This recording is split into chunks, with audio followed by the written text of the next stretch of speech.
بسم الله والحمد لله والصلاة والسلام على رسول الله أما بعد.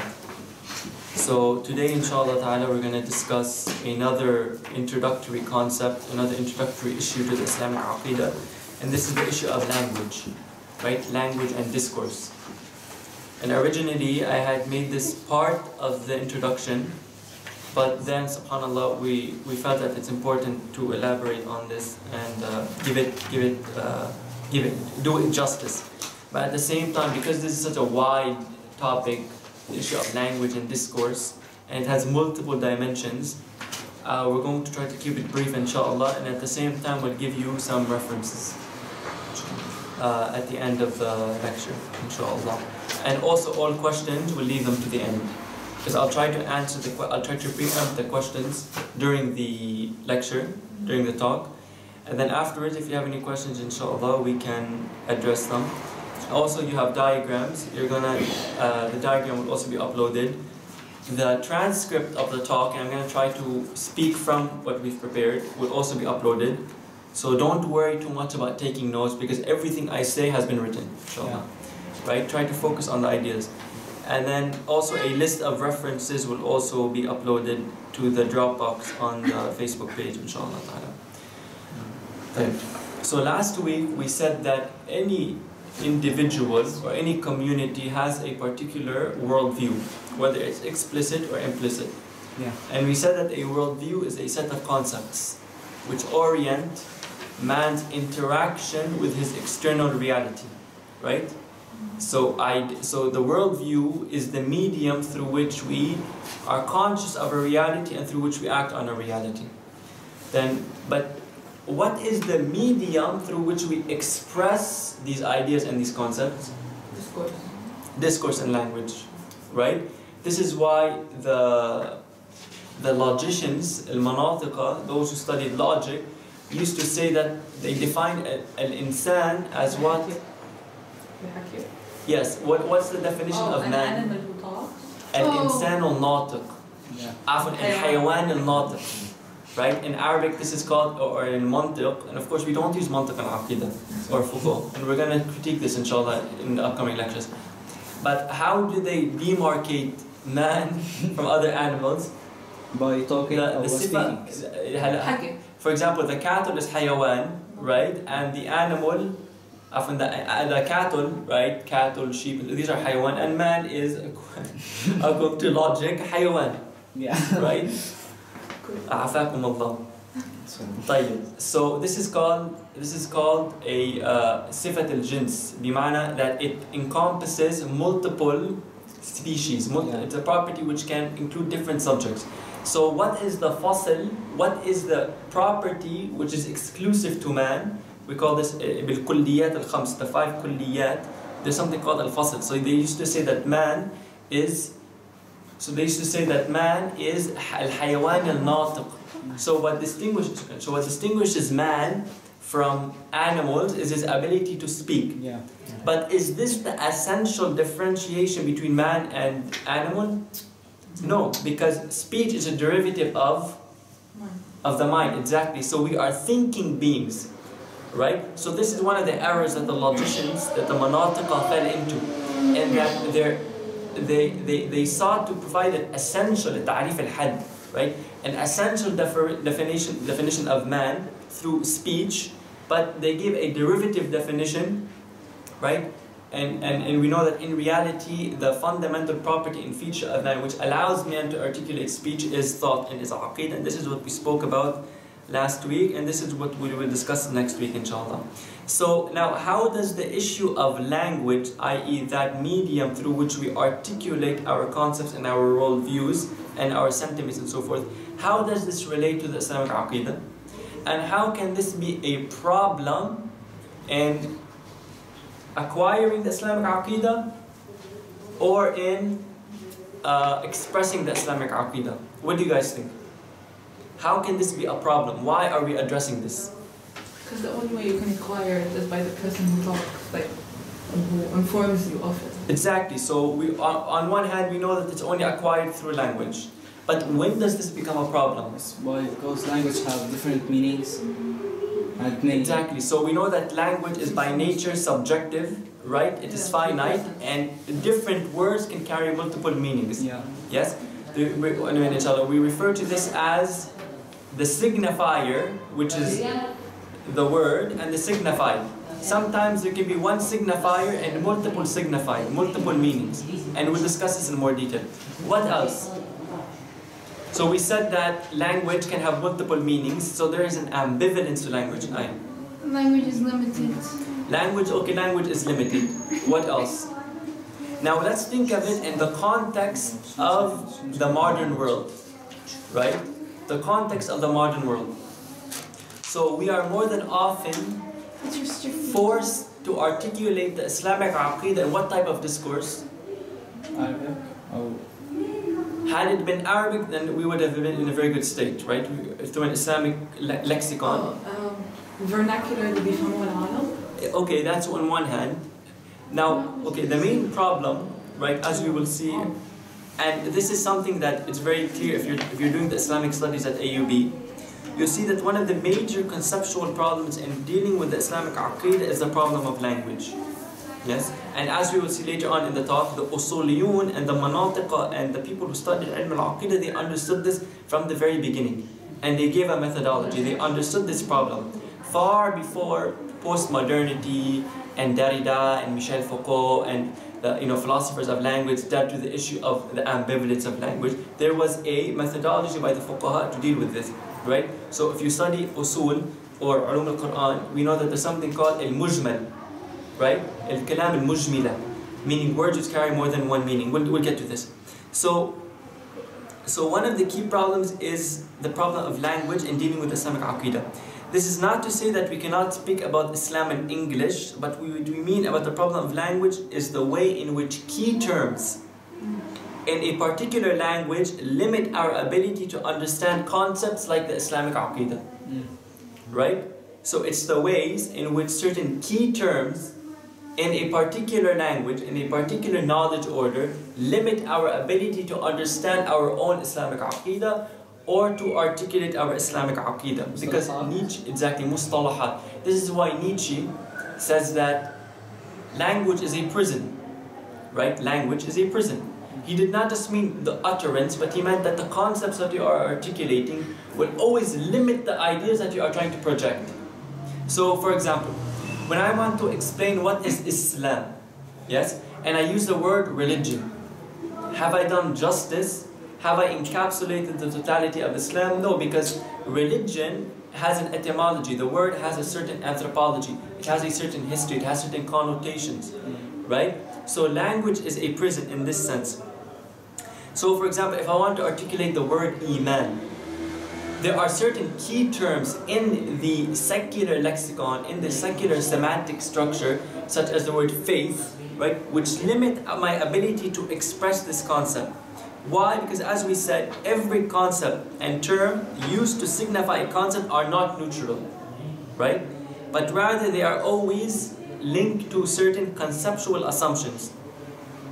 So to use a term that connotates a concept, yes, to use a term, ibara, lafz, right, a signifier, to speak of a concept is not merely a phonetic expression, it's not merely an utterance. Right? You are essentially, when you are speaking of a concept, you are talking about a historical experience. You're talking about a set of concepts, assumptions, and so forth. And these concepts and assumptions were systemized and they were given a term.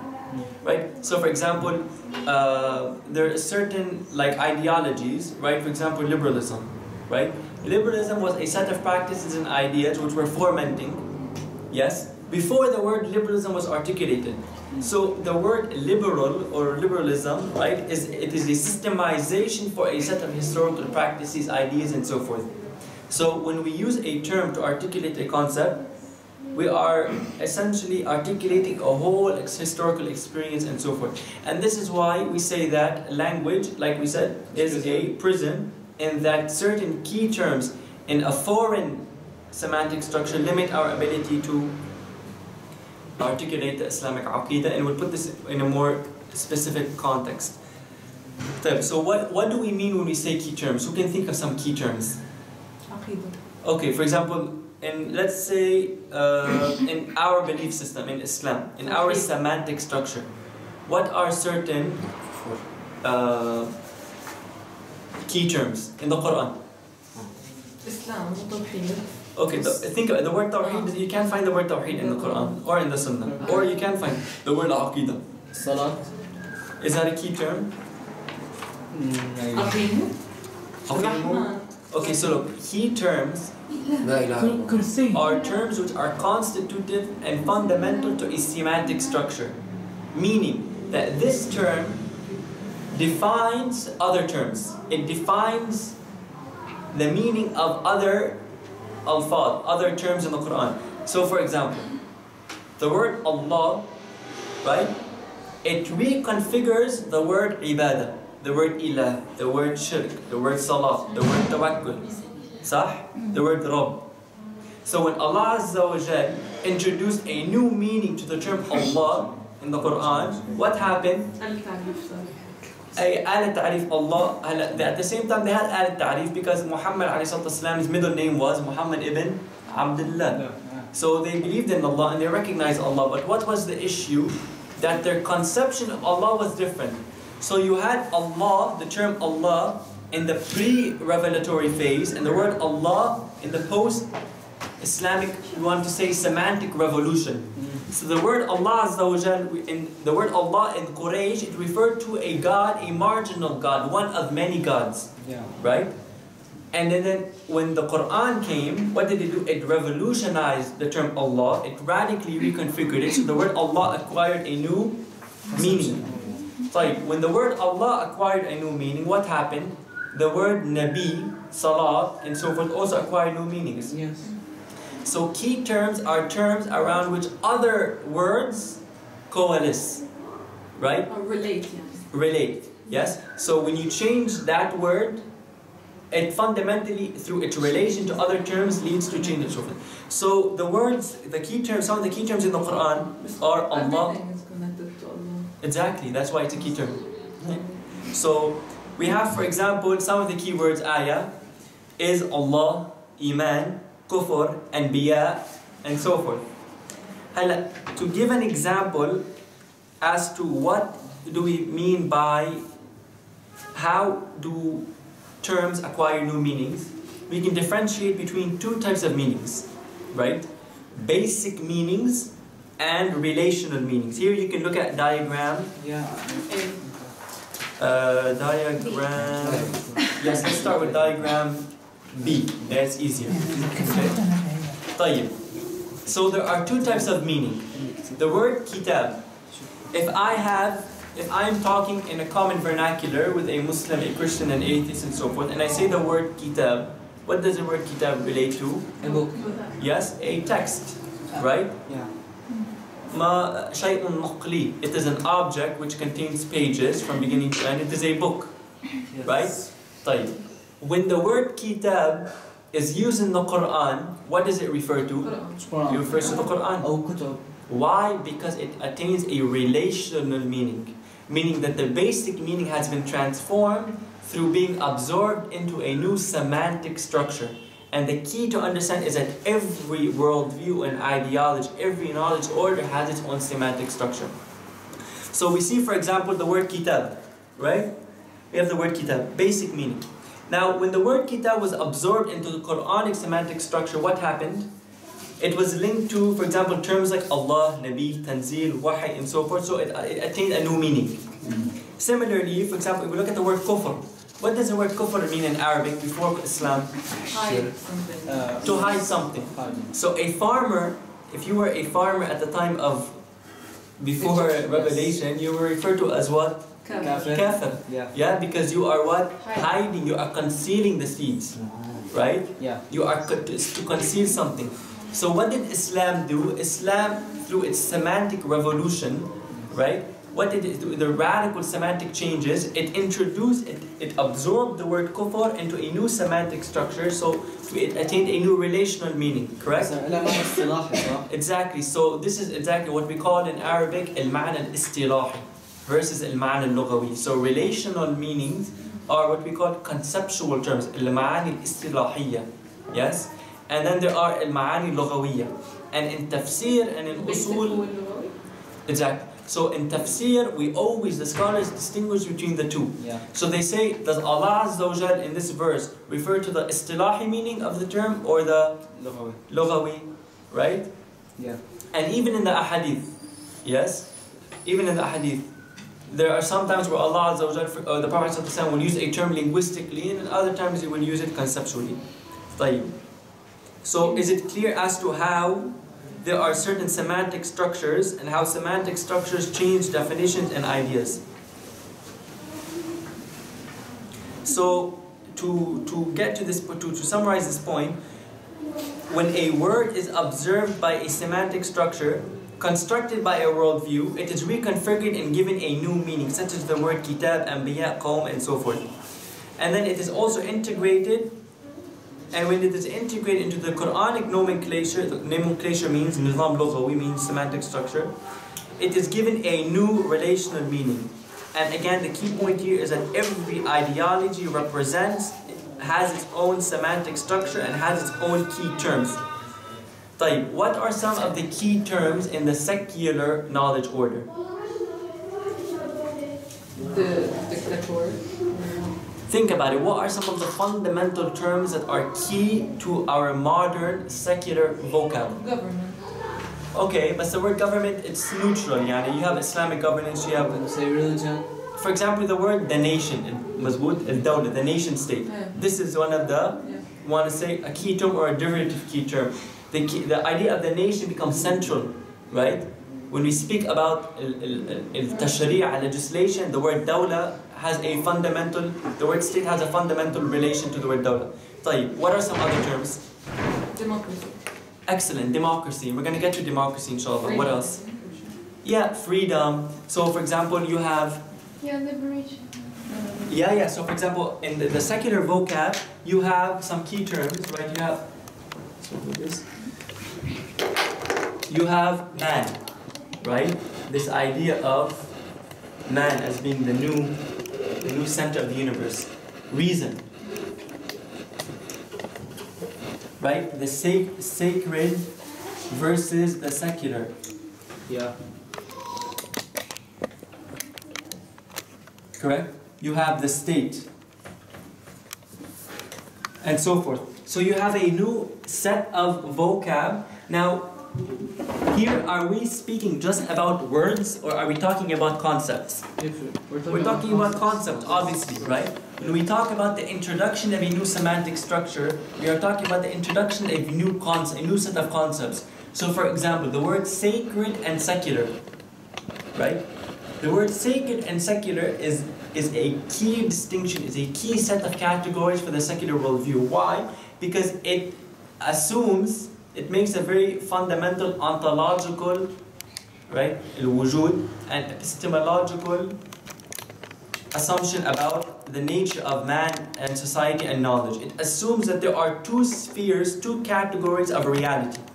There is the public, neutral, secular sphere, and there is the what? Religious. There is the religious sphere. Now in Islam, there is no sacred and secular. Yes. In Islam, the secular is subsumed within the sacred. Yeah. Allah Azza wa Jalla says in the Quran that, or the Prophet says that, Allah has made the whole dunya makan al-ibadah. It has become a place of worship. Yeah. Right? And Allah Azza wa Jalla's sharia, whether it's Allah's cosmic sharia, the nature, or whether Allah Azza wa Jalla's written sharia, sharia al-Islamiyya, governs, right, the dunya. Yes? So this idea that Allah Azza wa Jalla created the earth, right, and He created the earth, huwa al-khaliq, walakin laysa al-amir. He's not the sovereign. So Allah created the dunya, yes, so He is the creator, but He's not the sovereign, so He left this secular space. Yes, exactly. So He left a secular space and He left it for reason and man to rule. In Islam, this distinction doesn't exist. The word, you cannot find a translation, a equivalent of the word secular or sacred in the Quran. Yes, later on, they came and started to say al-muqaddas. Yes, when the scholars spoke of hadith al-Qudsi, the word Qudsi means divine. It means it's related to Allah. Yes? Muqaddas. Al-Bayt al-Muqaddas. Yes? So when we talk about the introduction of new key terms, we are not talking about just words, yes, alfaz. We are talking about new concepts. Sah? And these are letters which express a concept. So now, how does this become a problem for the Muslim situated in the modern world? For example, situated in the American University of Beirut, situated in the cosmopolitan, the imperial centers of the globe today in London, in the United States, and so forth. Sacred is no more the concern of the place you're living in. Mm-hmm. You know, sacred isn't inside the secular like in the Quranic structure. Okay, exactly. So what has happened is that a particular semantic structure, a particular knowledge order has become hegemonic.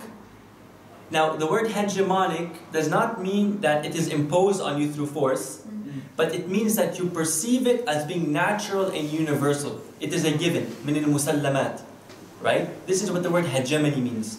Hegemony is different than coercion, right? Now, this term can also be referred to as... We'll continue after the salah. So to resume, so we said that hegemony, right, is the state in which the oppressed or those who are subordinated look at the modern order, look at the prevailing order as being natural and universal, as being public opinion. It is a fixed state, it is a natural state. You do not perceive it to be based on a particular ideology or a deviation or illegitimacy. It is a what? Natural order. So how does this relate to the issue of knowledge and discourse? There's a term that has been used by decolonial thinkers that I think really encapsulates the contemporary problem with the Muslim mind, and this is the term coloniality. Coloniality. Al-istamar. Now, it does not refer to colonization. It refers to something far more insidious than colonization. Because of fikr? Oh, the thought, Yeah. So colonization refers to the material processes of colonialism, of the Western project in the Muslim world. So, for example, economic exploitation of resources, military occupation, and so forth. However, coloniality refers to the colonization of knowledge, the colonization of language, the colonization of the Muslim subjectivity. So when a Muslim feels this urge, right, to redefine a subjectivity, yes, or when we have this tendency, this disposition to try to reformulate the Islamic discourse, this is a product of coloniality, and this is a concept which I strongly urge that we look into and that what we study. And I'm going to upload the readings related to coloniality on the Dropbox, inshallah. So naturally, a product of coloniality, the colonization of knowledge and the monopolization of knowledge is what? Also the monopolization of language and semantic structures. So Walter M. Mignolo, he's a decolonial thinker. He explains it, and he explains it as follows. He says, science, and by science here he doesn't mean biology or physics, he means science in terms of a body of knowledge. Science, wisdom and knowledge, cannot be detached from language. Languages are not just cultural phenomena in which people find their identity. They are also the location where knowledge is inscribed. And since languages are not something human beings have, but rather something human beings are, coloniality of power and knowledge are engendered a coloniality of being. In other words, the ways in which the colonization of knowledge orders expresses itself through man is through language, right? Because any language, when you employ a discourse, and let's say, for example, when we say Islam must be Islam and the secular and the modern state and democracy and so forth, when we are employing a particular discourse, what are we doing? We are drawing on a particular knowledge order, knowledge base. Remember, words are the expression of concepts. And in turn, we are situating ourselves in that knowledge order. So we are physically located, when we articulate a Western discourse, we are physically located where? In Beirut, in the periphery. But intellectually, where are we located? In the West. In the West, right? So we're in the center. Yes. So this is called the ambivalence of mimicry, the dualism of the colonized subject, or the geopolitics of colonization. Geography, politics. Yani, we become what? A duality. It's a schizophrenia. Yeah? So you are located in the Muslim world. Yes. And you have a beard, or you're wearing the hijab, but you are located in terms of discourse in the West. So this is why we see the coloniality of being. Your very being becomes colonized. And that's why because your consciousness, yes. That's why exactly, yeah. So, and again, another way to look at this is Stuart Hall. He's also a post-constructivist, also a postmodern thinker. And here he's explaining the works of Michel Foucault, right? And he says that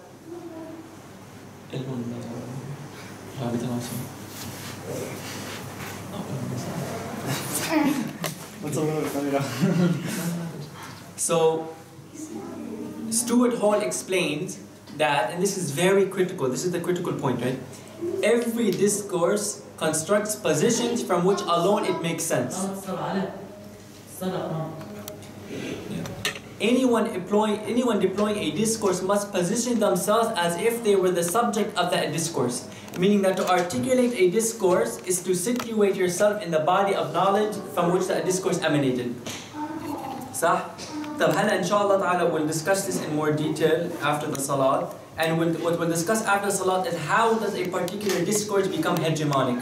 How does a discourse which is located in the West or in the East attain the status of universality and universality and hegemony, and more importantly, how does it become adopted and mimicked by the colonial subject, which is the Muslim world? So inshallah we'll discuss this. طيب بسم الله والحمد لله والصلاة والسلام على رسول الله. So we said earlier, right, that certain languages, certain semantic structures, and a certain discourse can become hegemonic. And now the question is, how does an idea or a semantic structure become hegemonic? Why is it that Muslims seemingly cannot escape certain secular terms, a certain secular vocabulary, right? So what is it, in your opinion, that makes an idea, a order, hegemonic? Ayah, or can you explain what hegemonic? What does hegemonic mean? An idea that it's not مش إجبارا تلاقيناها, it's just a given. Yes. It's making it. Exactly. So an idea attains the power, right, to orient your ideas and your actions and your perception, right, without you recognizing that this idea is based on an ideology. Yes. So it becomes post-ideological. So for example, today many people think that we live in a post-ideological world, right, and we've done away with ideologies. But in reality, we live under the ideology of what? Liberalism. So we live under the hegemony of liberal ideology. We're not in a post-ideological world. So we define hegemony. Can I say that the same thing for the sects themselves? That they're ideologies? Yeah. And in the end we'll discuss this inshallah, because we have to define what do you mean by ideology and so forth. So repeat the question. So how does an idea become hegemonic and universalized and become perceived as natural? More specifically, how did the Western discourse become hegemonic? By using that language daily. Okay, by using it repeatedly, not necessarily, no. Because we use the Islamic discourse. The Muslims, 1.5 billion Muslims, we use the Quranic vocabulary around the world on a daily basis, but it has not become hegemonic. There's something else. How things are socially and culturally constructed. Okay. طيب, explain what you mean by that. Like, we go into a world, we live in a world where everything's made for us, and it's easy and accessible.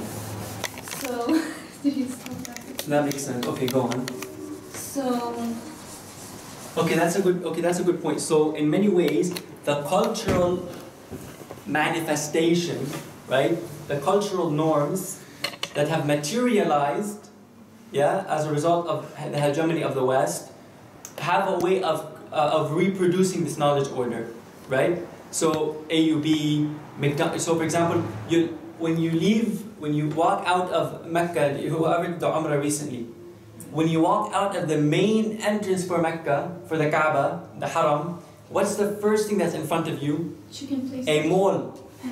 And one of the first places in the mall is the McDonald's. So you walk out of this spiritual state, and you find, what do you find in your face? A McDonald's. And you walk out of the gateway of AUB, intellectual colonization. What do you find right in front of you? At the door of AUB. So the materiality of an idea helps to sustain an idea, but it is not the origin of the idea. It is not what made it hegemonic. طيب. In particular relation to discourse, we know that in order for a discourse to occur, there has to be an enunciator, a natiq, the one who articulates the discourse. Okay?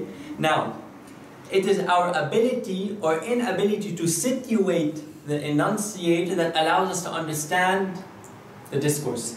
So, for example, if Osama is, let's say, for example, he's making a particular claim about Hisham, right? And this claim, let's say that Hisham is here's this example, let's use it again. Hisham is not trustworthy, and Hisham is a liar, and so forth. Now, so the enunciator is Osama. Now, when I can situate Osama's context, I can understand what the context of the discourse, of the language, and so forth, right? Of the claim, I can understand the veracity of the claim. However, when Osama is invisible, right? And this discourse seems to have no origin. It was revealed, as though it was revealed. What happens to the veracity and the nature of these statements? They become mutlaq, they become absolute, right? So this is what the scholars, the decolonial scholars refer to as the enunciator, right? Now in Islam, the enunciator in the Quran is who? Who's the enunciator in the Quran? Allah. Exactly, Muhammad ﷺ, but he is speaking on behalf of Allah Azza wa Jal, right? Okay. Let's see the Quran, right? Allah Azza wa Jal. طيب. Now, the enunciator in the West is who? It's the Anglo. Yes, exactly. The Anglo-European I. The Western man who now speaks in the name of humanity, who speaks in the name of reason, who speaks in the name of rationality. So the Anglo-European man attains the status of who? Because remember what we said about secularism. Secularism was based on shifting knowledge orders from being based on what? God to reason, right? There was an epistemic shift. So the new center of knowledge, right, became who? Became the I. In other words, the I became an abstract, universal God, right? An eye in the sky.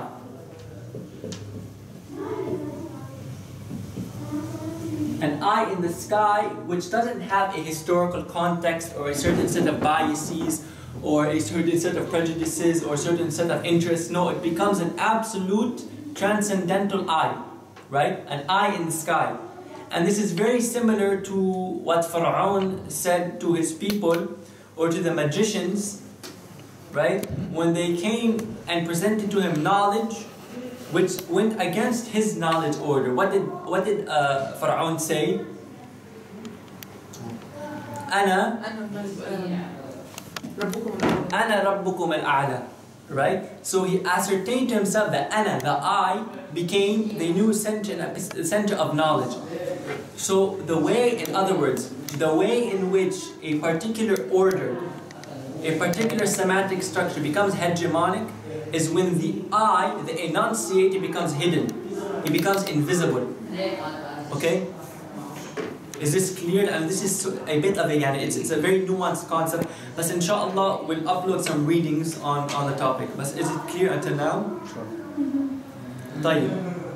So now, as a result of this new hidden I, what happens? We have a new, what was inaugurated in the modern world is a new hierarchy of knowledge. Sah? A new hierarchy of knowledge. And this hierarchy is based on the West and the non-West. The West represents the modern, the non-West represents the pre-modern. The West can speak for itself, the non-West cannot speak for itself. It requires someone to speak on its behalf. So today, when you're watching the news or whatever, right, and they want to talk about Islam, who do they bring? They bring Islam experts on Islam from where? From Brookings Institute, from Carnegie, and so forth. Yeah, we need people to speak on our behalf because we are located within this binary, and this is the same binary that who used to employ the West and the non-West, which people that's mentioned in the Quran in the Hadith that the Prophet ﷺ attacked, confronted, also used to use this violent hierarchy. Of course, not in the West and non-West, but in a different way. Quraysh. In Quraysh, you were one of two types. You were Arabi or Ajami. What does the word Ajami mean? Non-Arabic. The word Ajami in Arabic means someone who cannot articulate himself clearly. Right? In other words, someone who is speechless. Even if you can speak, if you cannot speak Arabic, you are speechless, you are deaf. So the Arabs, they had this very same racial, the Quraysh, they had this very same racial binary. You are either Arabi or Ajami. So the Prophet ﷺ came, and what did he do? He completely deconstructed this binary. صح? لا فضل للعربي على عجمي. Correct? كلكم بني آدم وآدم من تراب. He demolished these racial hierarchies, these linguistic hierarchies, and so forth. طيب. One of the results of, and this is what we were discussing, I actually got this from one of the readings I was doing with my sister. One of the results of the colonization of colonization of knowledge and the hegemony of particular semantic structures is what we can call epistemic injustice. Epistemic injustice. And we already said that one of the ways in which this occurs is through the testimony. The testimony of the Muslim is what becomes lacking because the Muslim is not autonomous. The Muslim is not enlightened or mature in the Western, from within this hierarchy. So we always need people to speak on our behalf. We need an Islamic studies department, an academic journal, experts. Barack Obama can speak on behalf of the Muslims. Sidqan. You'll find a lot of times neocons will speak in the name of Islam. They'll tell you this is Islam and this is not Islam. We have think tank and research institutes based in the West, right? Like Rand and Carnegie and Brookings, many of them, Middle East Institute, the Washington Institute, as much as many institutes, all of which produce publications on Islam. For example, Rand has a report called, a very famous report, Civil Democratic Islam. And where a non-Muslim is telling us this is what Muslims ought to do and this is what Muslims cannot do. Right? Why? Because this is called testimonial injustice. Meaning that, yes, I pointed out that, I got you. So testimonial injustice is that the testimony of the Muslim becomes deprivileged. Now there is another form of injustice which is called hermeneutical injustice. Hermeneutical means interpretation. Yani, interpretations of the Quran and of the Sunnah, of Islam or of our political reality, which are not in conformity with the precepts of modern liberal democracy or of the West are underprivileged and are marginalized. The only interpretations that are accepted are interpretations that are in conformity with the modern secular semantic structures and so forth. And this is, like I said, what we call it. Now, to give an example as to how Muslims have, as to how Muslims have fallen into this this colonization of their semantic structure and this attachment, this natural universal attachment to the Western vocabulary. We'll see one word. We look at, for example, one word. What word is this? For example, think of what is one word that we always hear when we talk about Islamism, Islamic politics, and so forth. One word that's constantly being repeated about how Muslims should govern. Democracy. Right? The word democracy has come to represent all that is good. It is a utopia. And we'll notice that there is this incessant, this very obsession, right, with using the label democracy. As to whether democracy is a coherent or incoherent Islamic or Islamic idea, this is not our concern for today, right? What we are talking about, why do we find that Muslims are obsessed with using this label, right, before critically examining this idea? So, for example, if we were to look at the history, intellectual history of democracy, I'm not giving a judgment on democracy per se, because this would require a different session. But if we were to look at the intellectual history of democracy, yes, starting from Plato or before, up until the postmodern world or until the new liberal world, we will see that the reception of democracy has always been critical. You have always had academics, you have always had thinkers in the West and outside the West who have been very critical of democracy. And we also look at the way in which democracy manifested itself politically. We find that it led from one tyranny to another. The tyranny of the majority to the tyranny of the elite, to the tyranny of the experts. Now, you'll find that the colonized Muslim mind, which has adopted the secular vocab subconsciously, right, cannot escape this term democracy. He finds a necessary inclination to use it, even if he has to adopt contradictory meaning of this term. So, for example, you'll find that they say that democracy, yes, it's true, democracy means the sovereignty of the people, and yes, Allah is the most sovereign, but the people are Ahl al-Sulta. You are bringing together two contradictions. So they will forego coherency for the sake of legitimacy in the eyes of the colonizer, right? And in other ways, for example, we gave, I think, two examples here. Is this clear? Is this clear?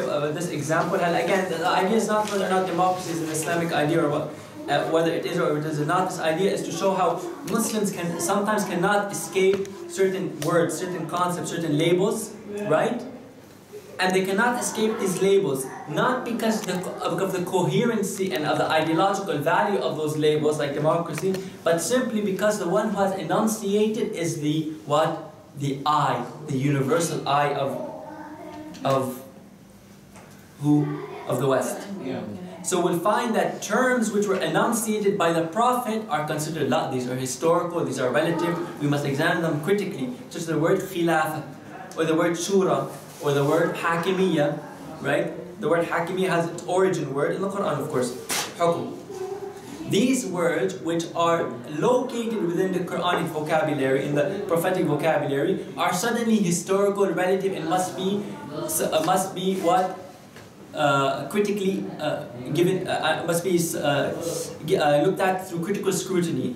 But then terms which are articulated by an alien vocabulary are suddenly universal, yes, natural, and the yardstick through which we judge our vocabulary. Yeah. So, الشورقراطية, we have this idea, الشورقراطية, الديمقراطية الإسلامية, and الدولة المدنية, as though the word madaniya came out of nowhere, as though the word madaniya still has no historical context, no conceptual assumptions or biases, and so forth. One of the ways in which the modern colonized Muslim mind tried to reconfigure certain terms is the word hakimiyya. And the word Hakimiyya, the concept of Hakimiyya, inshallah, we're going to discuss it in detail in one of the sessions of the Islamic Aqeedah. We'll have a session just on the concept of Hakimiyya.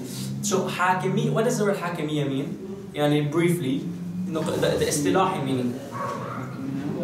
Hakimiyyat Allah Azza wa Jal, right? The sovereignty of Allah. So this Hakimiyya was articulated by different Muslim thinkers, right? In the past 100 years, and of course, but the idea has its roots far before that.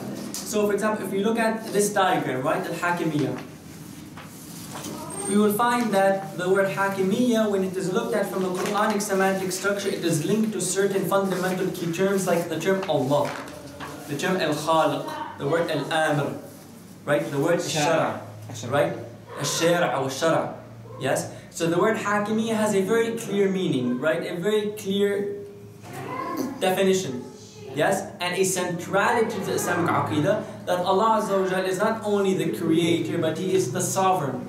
And He's not only the sovereign in terms of creating cosmic laws, but He's the sovereign in terms, He is the legislator, Al-Hakim, Al-Musharra', right? So this idea of Hakimiyya. Now, when the secular vernacular, when the secular vocabulary was introduced into the Muslim world and subsequently internalized by many Muslims, the word Hakimiyya was dismissed. And again, we will discuss this in detail and we will give a very systematic defense of this term, inshallah, in the upcoming lectures. So suddenly, the word Hukm and Hakimiyya was absorbed into a what kind of semantic structure? Secular, so it attained a new type of relation meaning. So it was linked to terms of popular sovereignty, man, reason, democracy, and the state. The word state or the nation state is critical because in the modern vocabulary, the state is the absolute. The state is the mutlaq, yes? Whereas in Islam, the mutlaq is who? Allah Azza wa Jalla, the Shara'. So the word Hakimiyya was dismissed. People began to say this is a dangerous idea. Yeah, this is an un-Islamic idea. This is a new term. It has no place in the Shara'. Yeah, so the word Hakimiyya was reconfigured and the word Hakimiyya was dismissed because the word Hukm as it was in the Quran was absorbed from out of the Quran, displaced from the Quran and put into a new modern nation-state discourse, a new secular discourse. I have like 3 of these now. There's also another example, but the word aql, the way in which Muslim philosophers very early on in Al-Ghazali and before Imam Al-Ghazali rahimahullah, in which they took the word aql, right, and they reconfigured the word aql so that the word aql can conform to Greek philosophy. Yes, so we have examples here also. I think I didn't label these diagrams, but the word aql in Arabic was linked to what? It's linked to Shara', al-Alim, al-Jahal, al-Khaliq, al-Makhluq, al-Wahi, wal-Nabi. Right? The aql had a particular position, a particular relation to the Shara'. Then suddenly the Muslims were exposed to Greco-Roman philosophy, Greek philosophy, more specifically Aristotelian philosophy. Yes. So we had new terms, al-Mantiq, logic, that prime mover, the active intellect, being. Yes? So the word aql was removed from its originary semantic structure and it was absorbed into an Aristotelian semantic structure, and subsequently it attained a new meaning, i.e. a new relational meaning. Right? Now this transformation of the word aql, it is not limited to the Muslim philosophers 1,000 years ago, but it has also been used by some of the reformist Islamists, right, who try to reconfigure the word ijtihad. Yes. Yeah? Try to reconfigure the word ijtihad. So ijtihad does not mean inferring ahkam from the Quran and the Sunnah, but it goes beyond this. It tries to infer the will of Allah Azza wa Jal beyond in this nas. Yes, the maqasid. Sah? This is a different topic, inshallah. But it's also interesting how this reconfiguration occurred when we interacted with Greek philosophy, and now how when we interact with the civilization which also drew on Greek philosophy, because the modernity is based on what? It's based on Greek Yeah, it's based on, in many ways, on Greek philosophy, right? On the Greek concept of the Aristotelian and the Greek concept of al-aql as being an absolute, a rational, a non-subjective, objective agent, right? طيب, how much time do we have? No, we have good time, alhamdulillah. طيب. Are you guys, is everything clear until now? And I know we went through a lot, يعني. We have the Isha, but is everything clear? And I know we're kind of throwing a lot. Okay, no problem. Is everything clear so far? I think so. Okay. In the end, you guys can ask any questions. طيب, now, what is the way forward? So now we discussed the problem, right?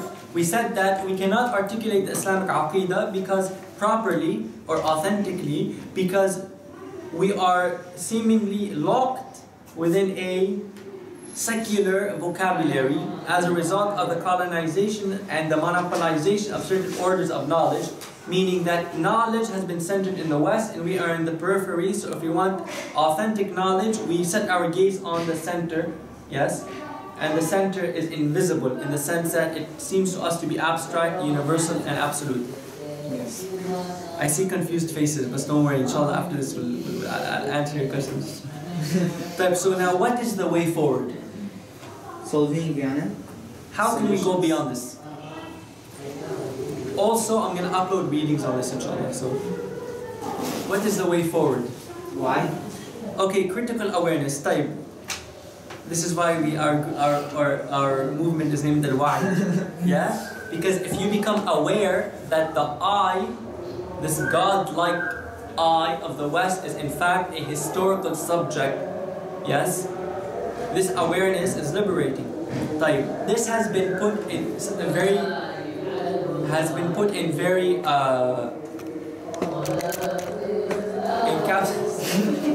Hisham,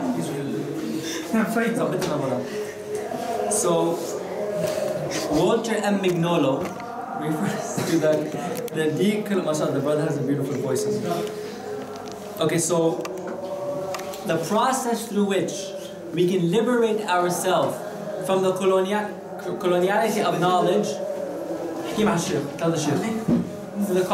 the way through which we can transcend the colonization of knowledge is through a process that we refer to as what? Epistemic disobedience. What do you think this means? Put the two words together. This is a term coined by Walter M. Mignolo. What do you think the word epistemic disobedience might mean?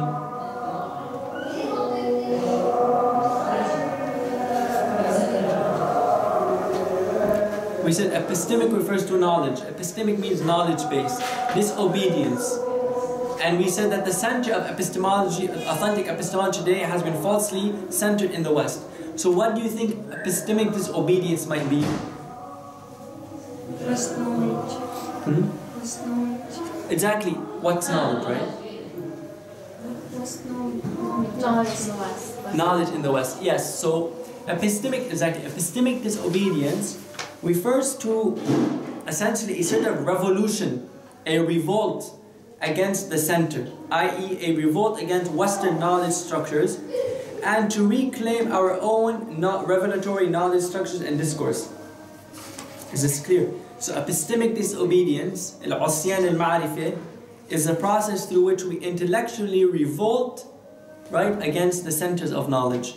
The periphery revolts against the center, not in terms of armed struggles, but in terms of what? Intellectually. Yes.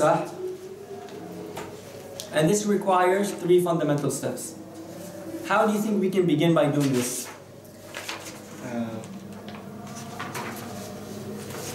Doing what? Epistemic disobedience, Akhi Hisham. مش doing what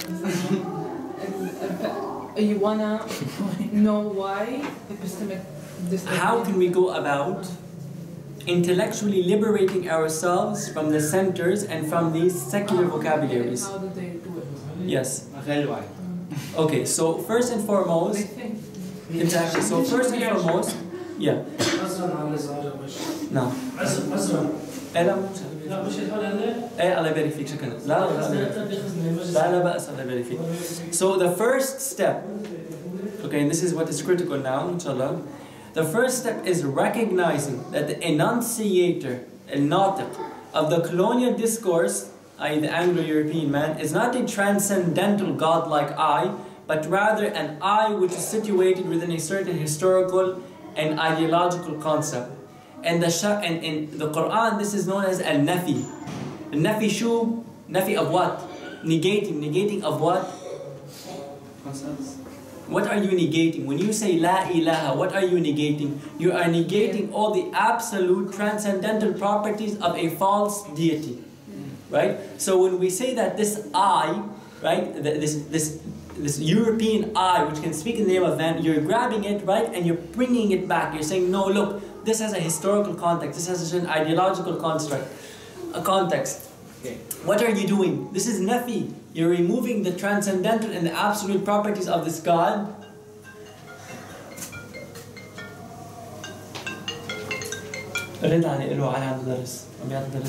Right? So what are you doing? You're essentially what? You're negating the godlike properties of a false God.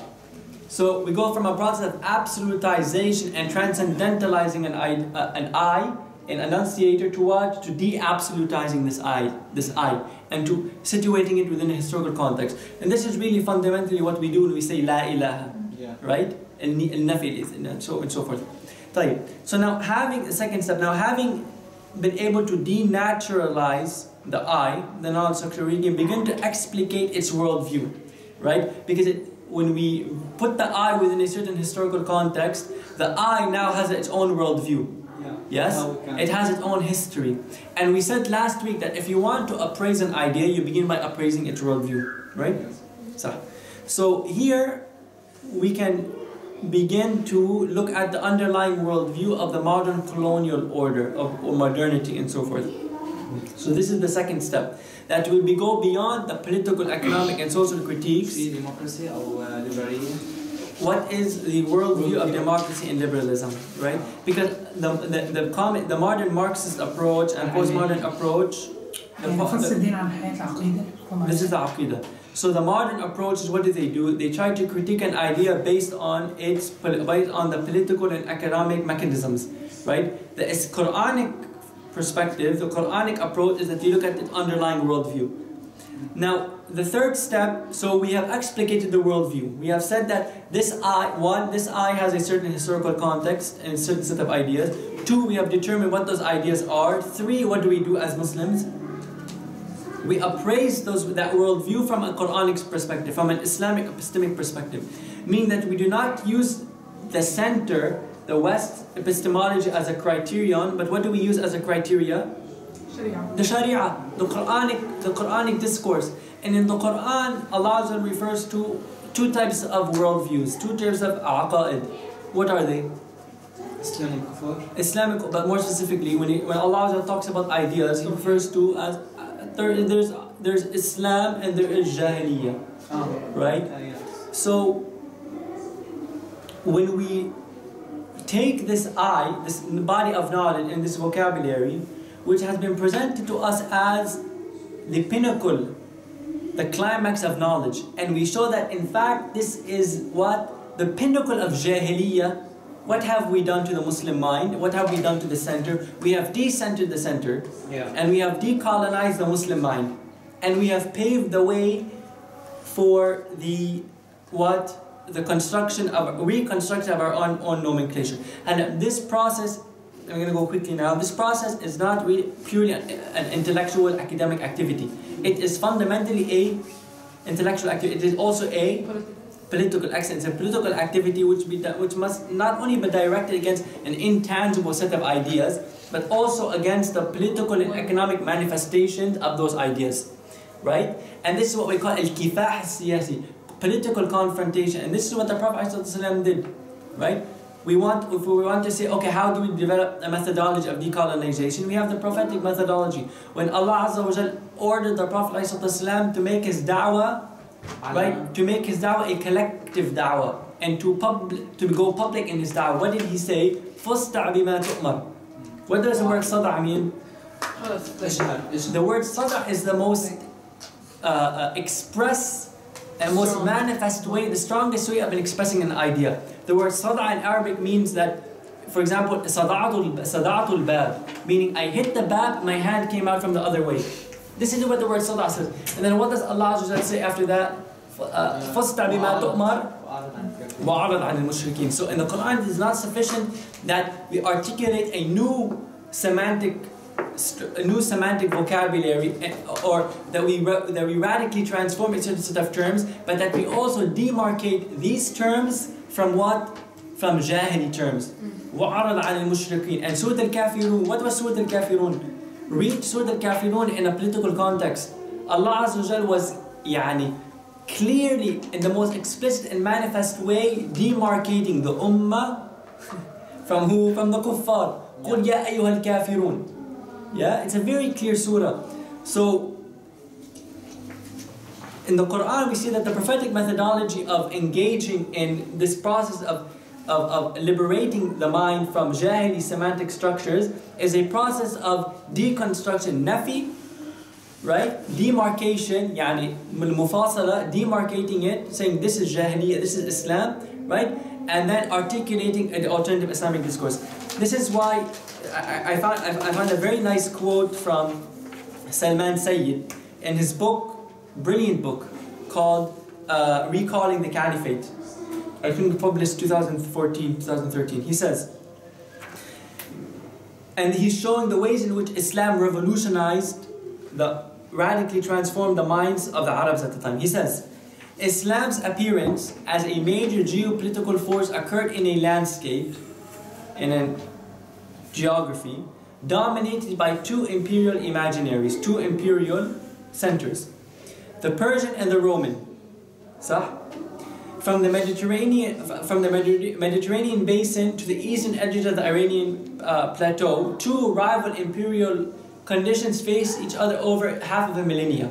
The Persian lexicon of power could be traced back to Mesopotamian antecedents, specifically Assyrian and Babylonian, and the Roman lexicon of power was based on its republican heritage. So you had two dominant empires, imperial orders, and subsequently two imperial and hegemonic semantic structures, two imperial discourses. طيب.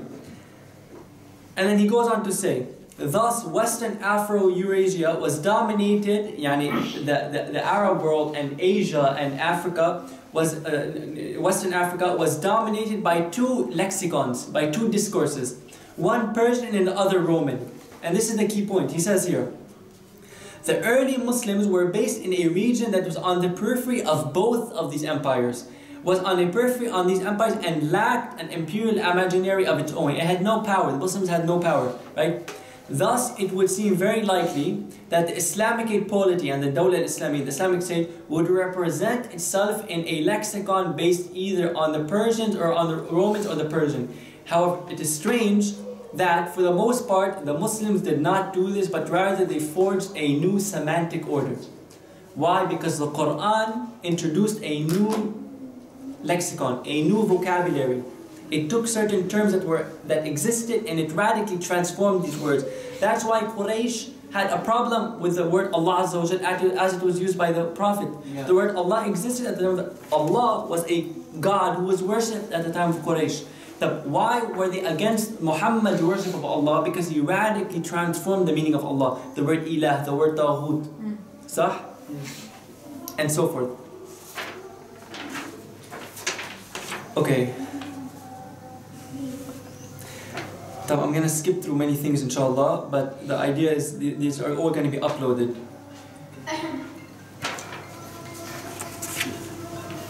Now, what are the... So, having said that the Quran introduces a new liberating semantic structure, what are some of the ways in which the scholars, or one of the ways in which Islam deals with language and discourse? Now we're bringing it down to a level of issue of language methodology, philosophy of language. It's either direct or indirect. Language, how did the fuqaha deal with the issue of ambivalent words? Yani we have words like secular democracy, al-jawhar, al-arab, and so forth. Very early on, okay, what's interesting is that very early on, the scholars in Islam, they understood that language is a problem, right? Language can be a problem. So they developed from very early on, right, methodologies through which we can deal with certain mustalahat. And this is why when you first study usul al-fiqh or aqeedah, ilm al-aqeedah, or when you study, for example, ulum al-Quran, tafsir, you are told that there are certain words which are mujmal. What does mujmal mean? More than one meaning. There is a dua, it has more than one meaning. Sah? Now, why were the scholars alert of this? Alert of the danger of mujmal, ambivalent words. What does Allah Azza wa Jal say in the Quran? And this verse is a legal verse. It's not only it's a story. This is a ahkam. We can derive ahkam from it. What does Allah Azza wa Jal say? The verse in which Allah is telling the believers to use language different than that of the Jews. What is the verse? Ya ayyuha alladhina amanu la taqulu ra'ina walakin qulu انظرنا. طيب, what does the word ra'ina mean? The word ra'ina it's a neutral term, right? Like مثلا ru'at. Yeah, ru'at. يعني مثلا the father is the ra'i of his children. The word ra'i means to oversee, to govern, to regulate. And the word ra'i in and of itself was used by the Prophet ﷺ. كلكم رعاة, right? So despite this, we know from, if we look at the tafsir of this verse, why did Allah prohibit the Muslims from using the word ra'ina? Because the Jews used to use this term in a derogatory fashion. Sah? So the term ra'ina had two different meanings. So Allah gave the believers what? A new term. وَلَكِنْ قُولُوا انظُرْنَا. Sah? So Ibn Abbas rahimahullah, he mentions in the tafsir of this verse, then Allah mentions His prohibition to the believers not to use the same vocabulary used by the Jews by saying, "Oh, you who believe in Muhammad." So Allah's talking here to the believers. In Muhammad in the Quran, say not. Allah is saying, say not to Muhammad, listen to us, yani ra'ina, but say, look upon us. Sah? So again, here we see a very explicit way in which Allah is demanding upon the believer, is obligating upon the believer to use a vocabulary which is distinct. Khalid, it's yours. Yeah. It's yours. It's yours. طيب, and similarly, if we who here knows al-Aqeedah tahawiyya, we very yani one of the first books which are taught in Aqeedah, if you have a classical traditional means of studying Islamic Aqeedah, we have what? Sharh al-Aqeedah tahawiyya. So in the introduction to Sharh al-Aqeedah tahawiyya, Ibn al-Izz, right, who is Ali ibn al-Izz ibn Muhammad ibn Ali ibn Muhammad ibn Abi al-Izz al-Damashqi. Yes, he is it's the most famous Sharh al-Aqeedah tahawiyya. So, and he's talking here about ilm al-aqeedah. He's giving an introduction. What does he say? He's talking about the methodology of the ulama in dealing with ambivalent terms. He says, التعبير عن الحق بالألفاظ الشرعية النبوية هو سبيل أهل السنة والجماعة. Right? التعبير عن الحق, to express, right, certain ideas. التعبير عن الحق, to express the truth in the language, in the vocabulary given by the Prophet ﷺ. This is the manhaj of Ahlul Sunnati wal Jama'ah. So this is their methodology. So the idea is that in Islam, this problem, this issue of ambivalence and ambiguity of language, it is not a new problem. It has been dealt with at length. And it's been dealt with at length. For example, if we look at the tafsir of the verse that we have just mentioned in Surah Al-Baqarah, verse 104, لا تقولوا رأينا ولكن قولوا انظرنا. You look at the tafsir of Imam al-Qurtubi, of Imam Ibn Kathir. You look at the Madarij al-Saliqeen by Ibn al-Qayyim. Yes? You look at the books of Ulum al-Quran, Itqan fi Ulum al-Quran, and so forth. Yani look at the books of usul and so forth. You will find that the scholars already have a methodology for how do we deal with mustalahat, how do we deal with ambivalent terms and a vocabulary. But the problem is that this Islamic knowledge, this methodology has been marginalized in light of the hegemony of the modern secular vocabulary, which requires that we forego the critical Islamic philosophy of language, right, in order to uncritically accept a new secular vocabulary. So, just to summarize, we said that the steps to transcending the state of linguistic colonization is one, that we situate and we recognize the subjectivity of the I, of the enunciating European I.